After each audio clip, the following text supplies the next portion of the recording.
Chapter 70 of A Book of Discovery. A Book of Discovery by M. B. Singh. Chapter 70 The Exploration of Tibet. Perhaps no land in the world has in modern times exercised a greater influence over the imagination of men than the mysterious country of Tibet. From the days of Herodotus to those of Younghusband, travellers of all times and nations have tried to explore this unknown country, so jealously guarded from Europeans. Surrounded by a great wilderness of stony and inhospitable altitudes, lay the capital, Lhasa, the seat of the gods, the home of the Grand Lama, founded in 639 A.D., mysterious, secluded, sacred. Kublai Khan, of Marco Polo fame, had annexed Tibet to his vast empire, and in 1720 the mysterious land was finally conquered by the Chinese. The history of the exploration of Tibet and the adjoining country, and of the various attempts to penetrate to Lhasa, is one of the most thrilling in the annals of discovery. We remember that Benjamin of Tudela in the 12th century, Carpini and William de Rubruquis in the 13th, all assert that they passed through Tibet, but we have no certain records till several Italian Capuchin friars succeeded in reaching Lhasa. There they lived and taught for some 38 years, when they were withdrawn, and the little Tibetan mission, as it was called, came to an end. It was yet early in the 18th century. England was taking up her great position in India, and Warren Hastings was anxious to open up friendly relations with Tibet beyond the great Himalaya ranges. To this end he sent an Englishman, George Bogle, with these instructions: I desire you will proceed to Lhasa. The design of your mission is to open a mutual and equal communication of trade between the inhabitants of Tibet and Bengal. You will take with you samples for a trial of such articles of commerce as may be sent from this country, and you will diligently inform yourself of the manufactures, productions, and goods which are to be procured in Tibet. The following will also be proper subjects for your inquiry: the nature of the roads between the borders of Bengal and Lhasa, and the neighbouring countries. I wish you to remain a sufficient time to obtain a complete knowledge of the country. The period of your stay must be left to your discretion. Bogle was young, he knew nothing of the country, but in May 1774 his little expedition set off from Calcutta to do the bidding of Warren Hastings. By way of Bhutan, planting potatoes at intervals according to his orders, Bogle proceeded across the eastern Himalayas towards the Tibetan frontier, reaching Phari, the first town in Tibet, at the end of October. Thence they reached Gyangtse, a great trade centre now open to foreigners, crossed the Brahmaputra, which they found was about the size of Thames at Putney, and reached the residence of the Tashi Lama, the second great potentate of Tibet. This great dignitary and the young Englishman made great friends. On a carved and gilt throne amid cushions sat the Lama, cross-legged.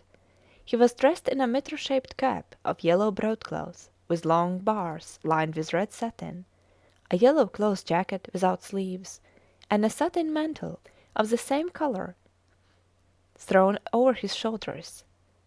On one side of him stood his physician with a bundle of perfumed sandalwood rods burning in his hand; on the other stood his cupbearer. Such was this remarkable man as first seen by the English, venerated as God's vice-regent through all the eastern countries of Asia. He had heard much of the power of the Feringhees, as he called the English. As my business is to pray to God, he said to Bogle, I was afraid to admit any Feringhees into this country, but I have since learned that they are a fair and just people. Bogle would have proceeded to Lhasa, the home of the Grand Lama, but this permission was refused, and he had to return to India with the information he had collected. The next Englishman to enter Tibet was Thomas Manning, the first to reach the sacred city of Lhasa. He was a private adventurer who had lived in China and learned the language. Attended by a Chinese servant, and wearing a flowing beard of singular length, he left Calcutta, crossed into the Bhutan, and arrived at the Tibetan border in October 1811. Then he crossed the Brahmaputra in a large ferry boat, and arrived within 7 miles of Lhasa. On 9th December the first European entered the sacred city since the expulsion of the Capuchin friars. The view of the famous Potala, the lofty towering palace, filled him with admiration. But the city of which Europe, knowing nothing, had exalted into a magnificent place, was very disappointing. We passed under a large gateway, says Manning, whose gilded ornaments were so ill fixed that some leaned one way and some another. The road as it winds round the palace is royally broad. It swarmed with monks, and beggars were basking in the sun. There is nothing striking in its appearance. The habitations are begrimed with smut and dirt. The avenues are full of dogs. In short, everything seems mean and gloomy. Having provided himself with a proper hat, Manning went to the Potala to salute the Grand Lama, taking with him a pair of brass candlesticks, with 2 wax candles, some genuine Smith's lavender water, and a good store of Nankin tea, which is a rare delicacy at Lhasa. Ushered into the presence of the Grand Lama, a child of 7, he touched his head 3 times on the floor, after the custom of the country, and taking off his hat, kneeled to be blessed by the little monarch. He had the simple and unaffected manners of a well-educated princely child.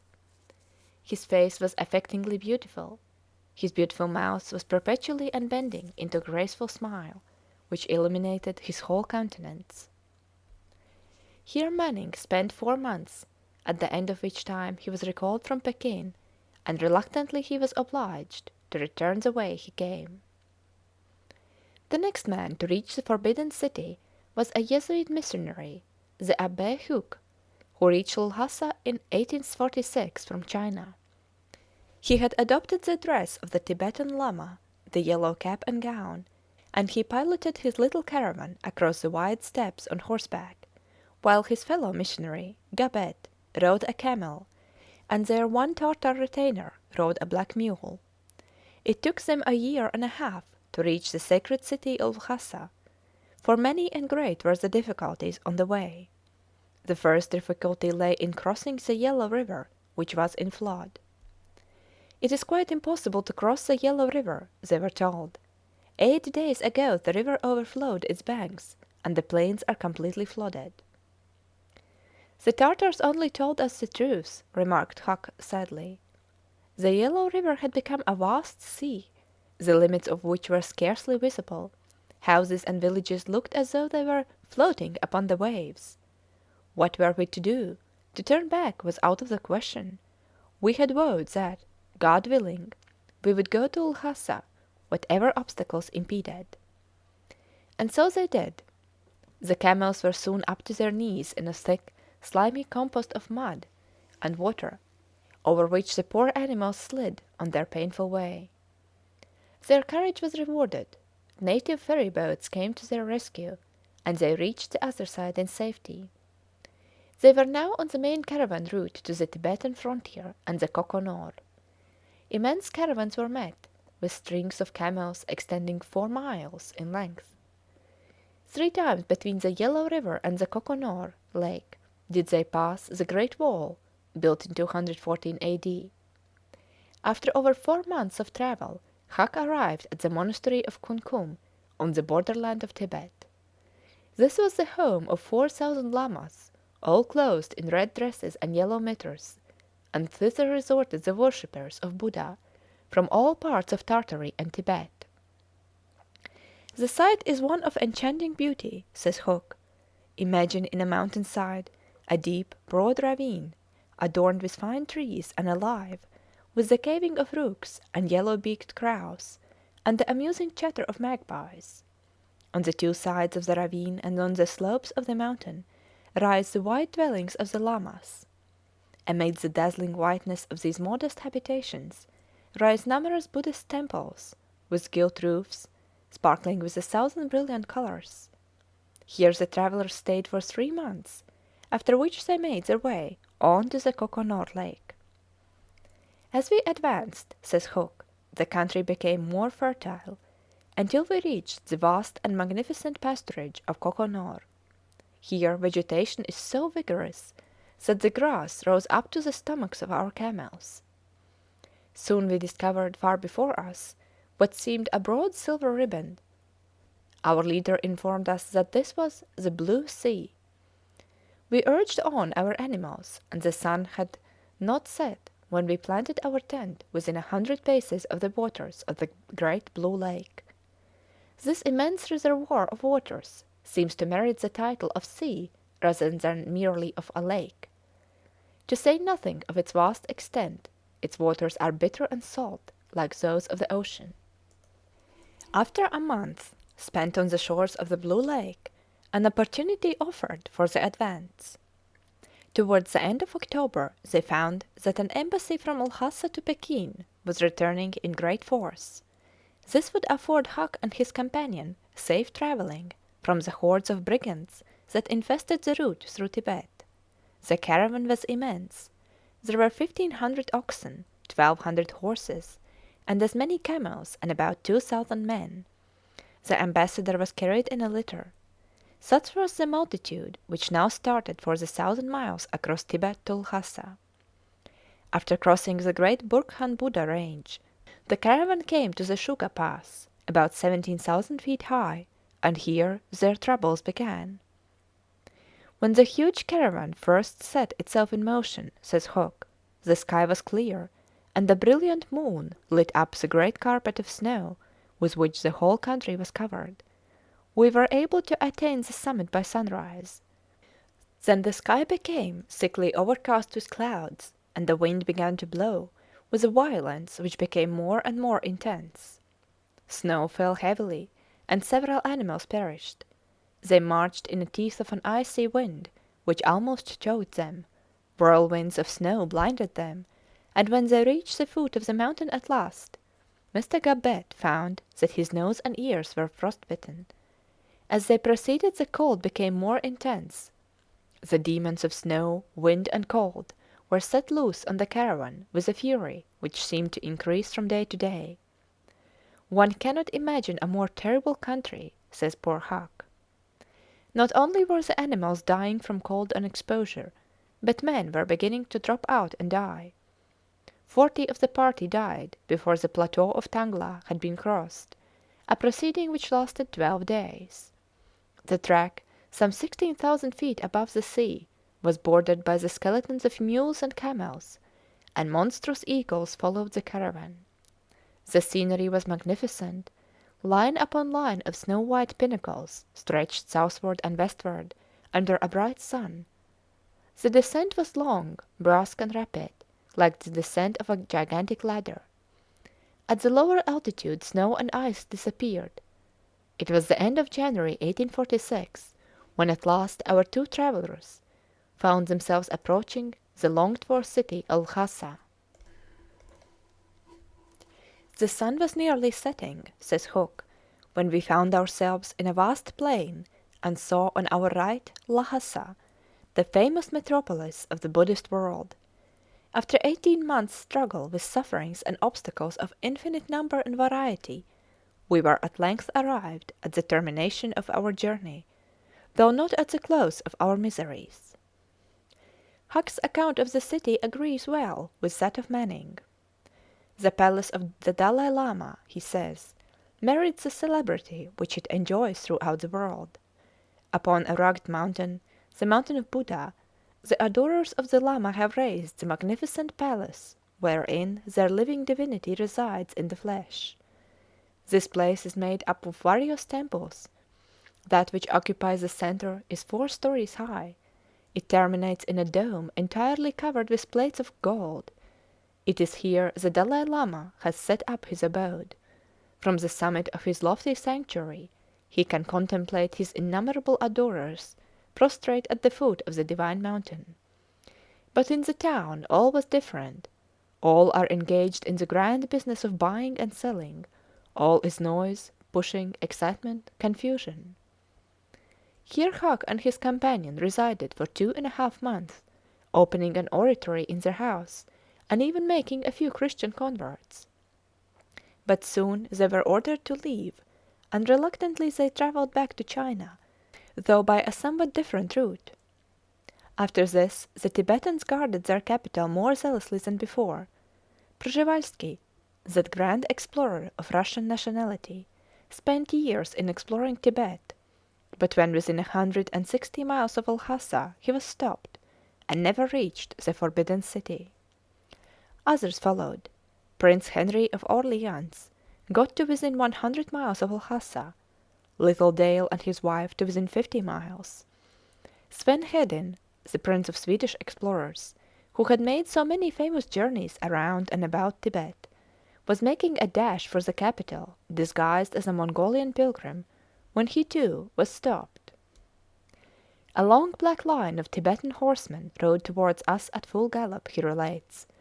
It was not raining just at that moment, so there was nothing to prevent us from witnessing what was in truth a very magnificent spectacle.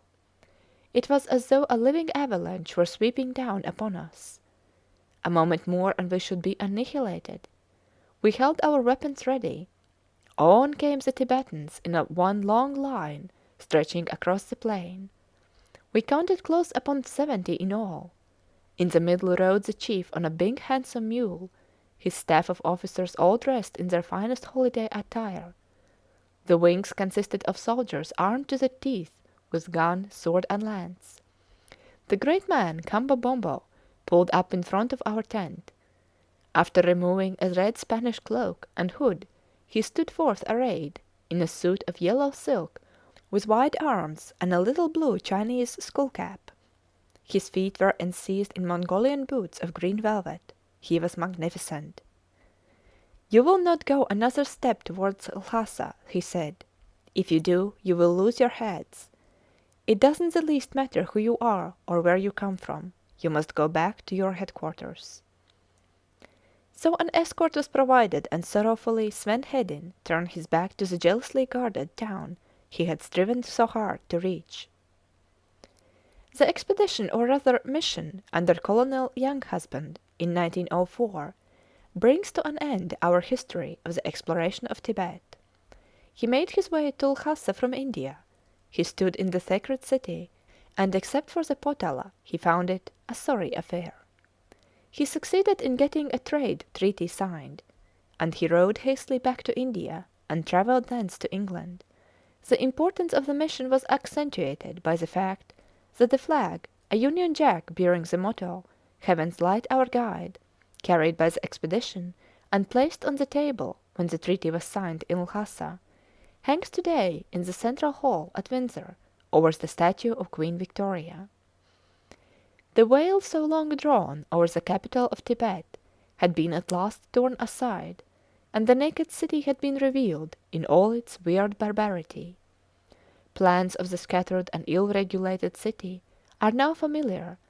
The Potala has been photographed, the Grand Lama has been drawn, and if with the departure of Younghusband the gates of Lhasa were once more closed, voices from beyond the snowy Himalayas must be heard again ere long. End of chapter 70.